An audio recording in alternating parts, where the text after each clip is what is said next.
is the length of the pattern, and it generates the pattern for you. Alright, so it generates a pattern which will be different throughout.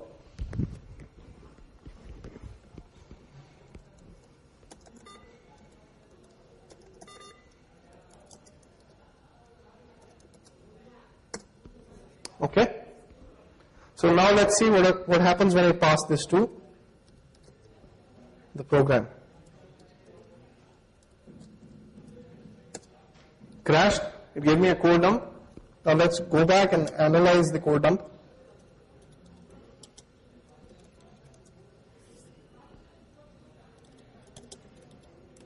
As you see, the frame has changed, the value has changed, the IP value. Alright. Now it's no more 414141, obviously, because I've given some other data. So what I'm going to do is I'm going to copy this.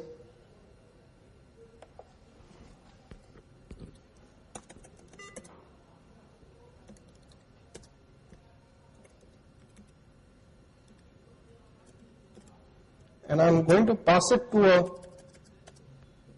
another tool. So this is pattern offset. It takes the value, the hex value for EIP, and the length of the string created by pattern create. So you say 70 bytes, and based on the value, the hex value, A, whatever number, 62, I don't know what's the ASCII for 62, and it will tell you the offset inside that particular string. In this case, it tells me 48. So I know I have 48 bytes. After 48 bytes, the 4 bytes, 49, 50, 51, and 52 are for the EIP. Okay. So let's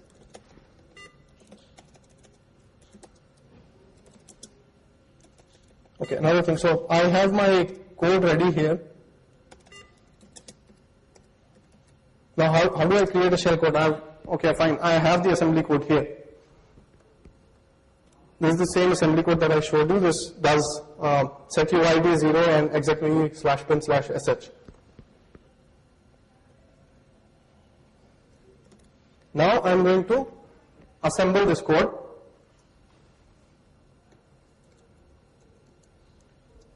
And I create a binary out of it. So the binary is E. Now I want to generate the shell code for this particular piece of code. So for that I can use a tool called objdump. And I pass it the binary and it gives me the hex values for that particular program.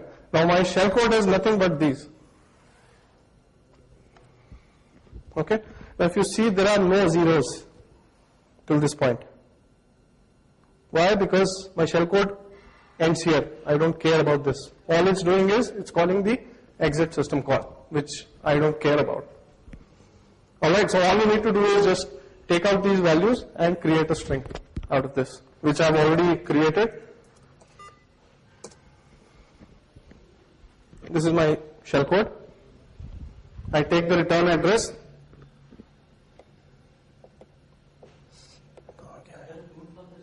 What? Shell code. There are tools for generating shell code, but then from C to assembly. So if you already have assembly program, all you need to do is just copy paste it here. So I'm just giving it hex 31C0. So little manual work, but if you have the assembly code, you don't need a particular tool. Or maybe there are tools. I'm not sure. I'm aware. Yeah. So I mean, whatever function that I want to do, yeah. you can do that. Yes.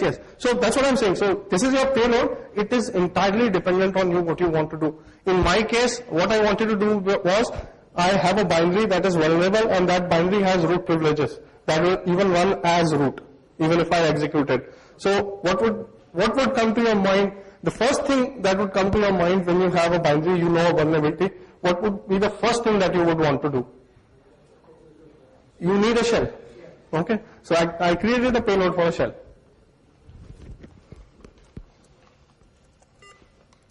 So let's run this. I'll give it 70 So now I know the return address is here. This is the return address of my buffer. And if you see, I have put some extra code here, X90. These are no ops. Why? Because my shell code is smaller than 48 bytes. Now if it's smaller than 48 bytes, what do? I add no ops here. So even if the computer or the processor encounters these instructions, it is not going to do anything and move on to the next instruction. So now I can create the length that I want to create. So whether it be it 1000 bytes or 2000 bytes or 10,000 bytes, I don't care. So I run this. I create the shellcode file. And let's see if it works. Now ideally it should crash. But in this case, it did not crash. Because the EIP was overwritten with this address, which is actually the location of this byte inside the program code. So when it encountered this, the program directly went to this, which started the setuid and execv, and I got a shell with root privileges now. So which means I got inside this, and from there I executed the shell.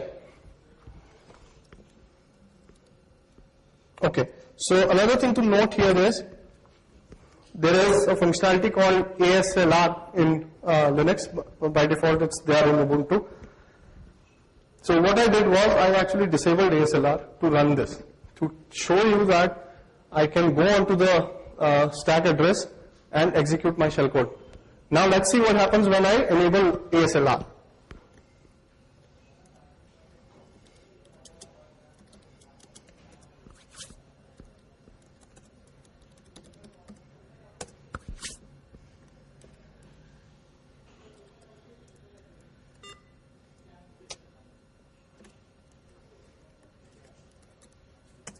So right now the ASLR is disabled. As you can see, the value is 0. Now what I'll do is I'll set it to 1.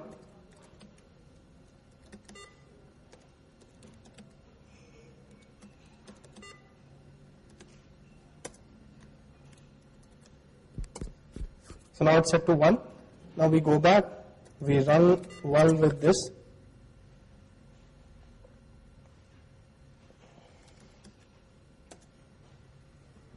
It's giving me a segmentation fault. Now somebody tell me, why is it giving me a segmentation fault and not the shell? Or what exactly does ASLR do? The execution of the program and the memory, it is changed with every time you execute it changes. Yes, yes. So what exactly the ASLR, the kernel will do is, every time the program is loaded, it is going to randomize the space, the stack space address. So every time you run this program, you will get a different stack address. So now there is no stable stack address.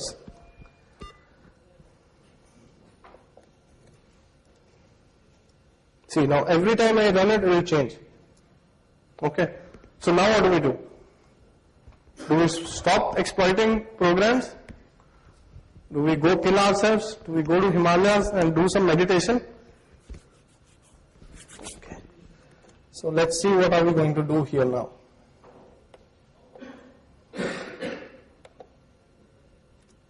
Okay.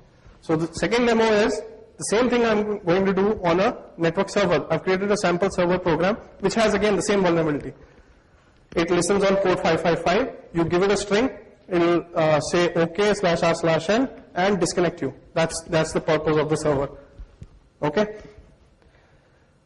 But now we have ASLR enabled.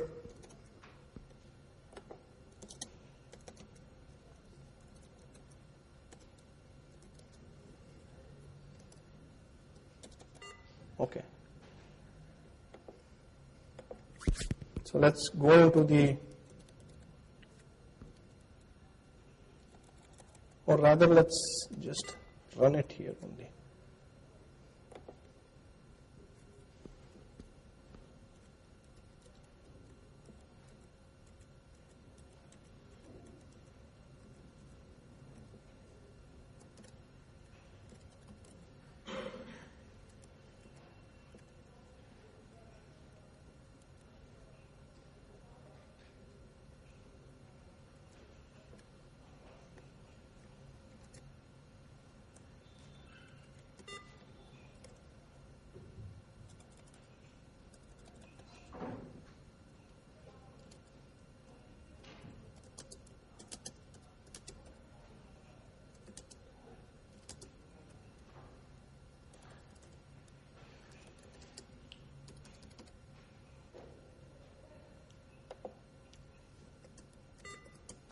So let's see if the program is running.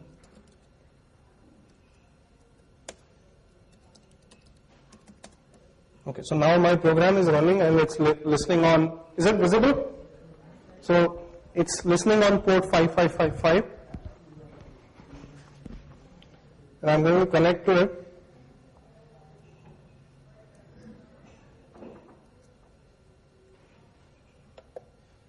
And it crashed. So let's go into the source code. Again the same code, one copy, but in this case it's binding to port 555, blah blah blah, listening and waiting for connections. And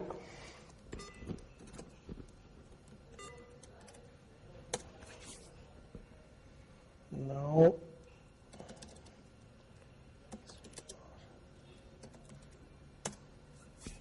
we got the same thing. Okay.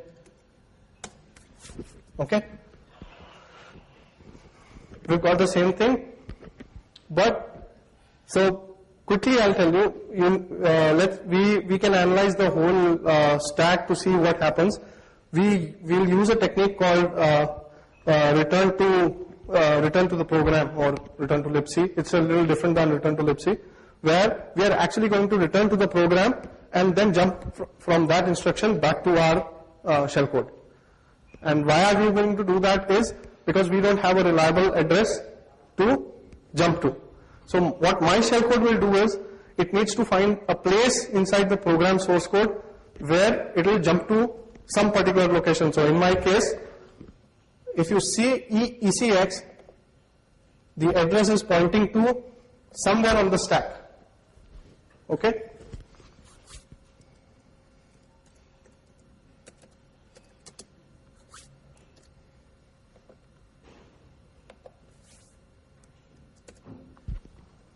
Okay. So now I know two things. One, I can override the EIP. Two, ECX is pointing to my string. Okay. So that's a start. Now how do I use this particular thing that I found that ECX is pointing to my source code? Yeah. Is your memory would be protected, then how are you able to override the stack? Which one? When you're executing the program, Yeah. the memory is protected. Protected in the sense? Read-write protection. No. The buffer. If you are creating a variable, can't you put values inside that variable? Okay. So now I'm going to use the same. Wait. So now what I'm going to do is I'm going to find a location in the source or text of the program which can jump to ECX. Okay.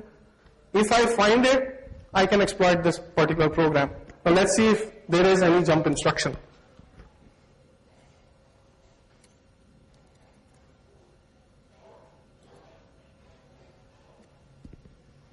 Okay. So what I'm doing here is I'm taking the dump of the particular binary and I'm looking for the instruction jump, and once I get all the jump instruction, I will filter out any jump instruction towards ECX.